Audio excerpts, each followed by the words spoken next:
Hello po sa inyong lahat mga ka-crypto. Ako po si Pinoy Crypto Trader at sa video na ito ay atin pong pag-uusapan ang tungkol sa balitang ito kung saan si Shiba Inu ay mukhang susubukan daw po niyang gamitin ang mga whales. Yan, yung mga malalaking investors na bumibili po ng malalaking amount ng Shiba Inu tokens. At mukhang yan po ang kanyang gagamitin para akyatin ang presyong 40 digits 45.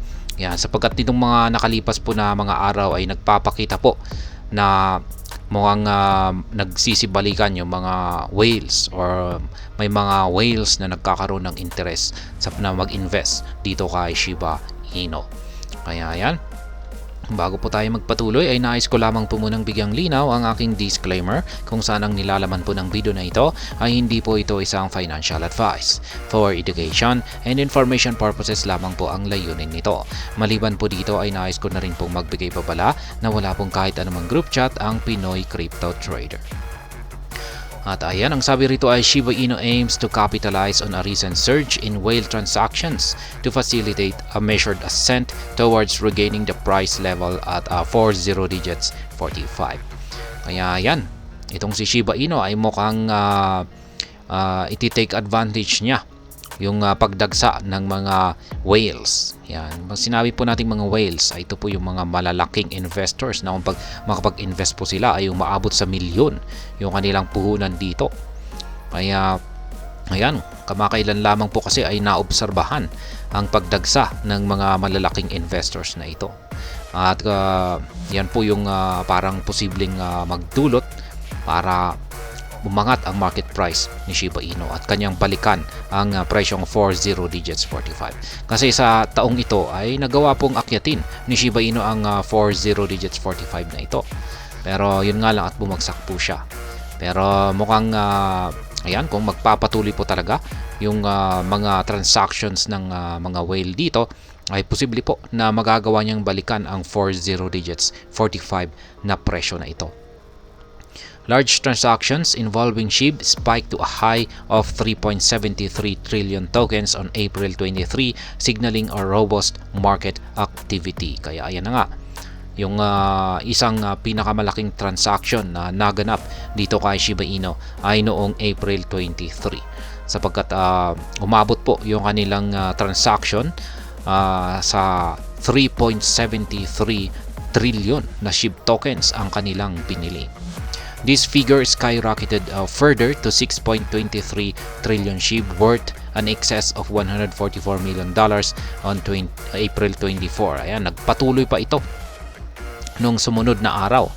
Nung April 23 ay ayan po, 3.74 trillions yung nabili ng mga whales, at nung kasunod na araw, April 24, ay umabot po na halos na doble po, 6.23 trillion na SHIB yung kanilang nabili. At yan po ay higit, yung value po nito ay higit $144 million. Kaya yan, dahil dyan sa mga purchases na yan o pagbili ng mga whales na ito ay nagpapakita po ito na talagang may investor interest ang mga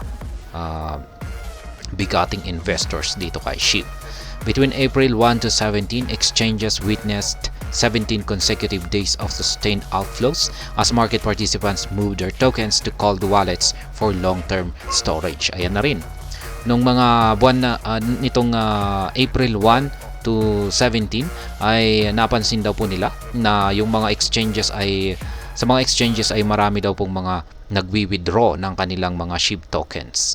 At ito po ay kanilang winidraw at inilipat sa kanilang mga cold wallets, kung saan ay sinyalis po na ito ay plano po nilang i-long-term hold. On April 12, investors pulled out over 1.11 trillion SHIB from exchanges. Yan po, noong April 12 ay dyan po yung mga maraming investors ang nag-withdraw sa mga exchanges at umaabot po yung kanilang na-withdraw ng 1.11 trillion SHIB tokens. At yan po ay kanilang tinago sa kanilang mga cold wallets.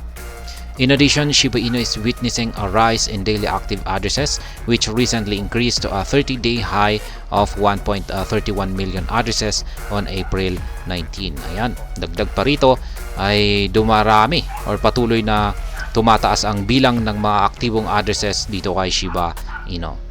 Kaya ayan, umabot na po ito ng 1.31 million addresses noong April 19. SHIB aims for 40 digits 45. Kaya yan, mukhang plano or parang gustong akyatin ni Shiba Inu ang presyong 40 digits 45. Yan, meron pong chart dito na ibinahagi ang Coinpedia base sa kanilang analysis dito ay Shiba Inu. Kung saan ay sasabog daw po ito at aakyatin niya ang presyong 40 digits 45. Kaya yan, ito po yung kanilang chart. Yan, at na technical analysis na content ko na po ito.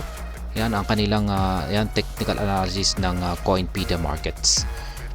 Kaya ayan. Kung ito ay magpapatuloy sa kanyang pag-akyat at mababasag po niya yung ito, ayan, resistance line na ito, ay ayan, dire-diretso po siya sa kanyang pag-angat. Wala po siyang price level dito. Pero ayan, basta ang sabi dito ng Coinpedia Markets ay ayan,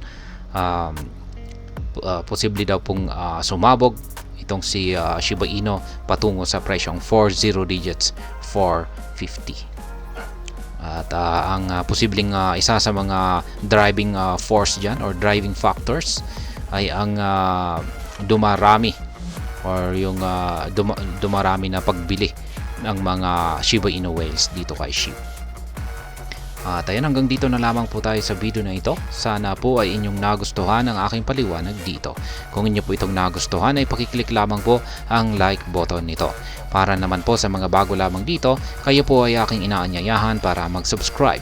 Pakiclick na rin po ang bell icon nito dahil ito po ang siya magsisilbing notification nito sa mga bago kong videos na akin pong ina-upload sa aking YouTube channel na ito. Marami pong salamat sa panonood. Ingat po tayo lagi at God bless po sa ating lahat.